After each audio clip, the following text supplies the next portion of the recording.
തമിഴ്നാട്ടിലെ ആ fan culture അതും ഇതിന് വളം വെക്കുന്നുണ്ടാവുമല്ലേ? ഓ, അതും ഒരു വലിയ ഘടകമാണ്. ഫാൻസ് താരങ്ങളെ ദൈവങ്ങളെ പോലെ കാണുന്നു. മോശം സിനിമ വന്നാൽ പോലും അതിനെ ന്യായീകരിക്കുന്നു. അപ്പോൾ താരങ്ങൾക്ക് ഒരു റിയാലിറ്റി ചെക്ക് കിട്ടുന്നില്ല. ഈ പോക്ക് പോയാൽ എന്താവും ഹിന്ദി തമിഴ് സിനിമയുടെ ഭാവി? പ്രേക്ഷകർ ഇതെല്ലാം സഹിക്കുമോ? സഹിക്കുമെന്ന് തോന്നുന്നില്ല. കാരണം പ്രേക്ഷകർ മാറിക്കൊണ്ടിരിക്കുകയാണ്. വെറും താരപ്പകിട്ട് മാത്രം പോരാ, നല്ല കഥ വേണം. ശരിയാണ്. നമ്മൾ ഈ 2024 തന്നെ അത് കണ്ടു. സ്ട്രീറ്റ് 2 പോലെയോ തമിഴിൽ മഹാരാജ പോലെയുള്ള ചെറിയ കണ്ടന്റുള്ള സിനിമകൾ വിജയിച്ചു.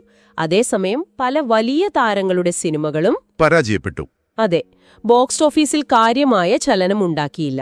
പിന്നെ OTT പ്ലാറ്റ്ഫോമുകൾ നല്ല കഥകളുമായി വരുമ്പോൾ തിയേറ്ററിൽ ഇങ്ങനെ നിലവാരം കുറഞ്ഞ സിനിമകൾ കൊടുത്താൽ ആളുകൾ വരില്ലല്ലോ. അപ്പോ താരങ്ങൾ ശരിക്കുമൊന്ന് ഇരുത്തി ചിന്തിക്കണം, അല്ലേ? എന്തായാലും അവരൊരു കാര്യം ഓർക്കണം. അവരുടെ ഈ സ്റ്റാർഡം, ഈ താരപരിവേഷം, അത് സിനിമ ഉള്ളതുകൊണ്ടാണ്. തീർച്ചയായും. സിനിമയ്ക്ക് പുറത്ത് എത്ര കോടികൾ ഉണ്ടാക്കിയാലും തുടരെ സിനിമകൾ പരാജയപ്പെട്ടാൽ അവസാനം അത് അവരുടെ ബ്രാൻഡ് വാല്യൂവിനെയും ബാധിക്കും. ഷാറുഖ് ഖാനും ആമിർ ഖാനും ഒക്കെ പണ്ട് ചെയ്ത പോലെ ലാഭം പങ്കുവയ്ക്കുന്ന രീതികൾ കൂടുതൽ പ്രോത്സാഹിപ്പിക്കണമല്ലേ? അതെ, അതൊരു നല്ല മാതൃകയാണ്.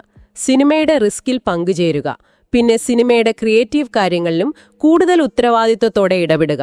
അങ്ങനെയൊക്കെ ചെയ്താൽ ഒരു മാറ്റം വരും.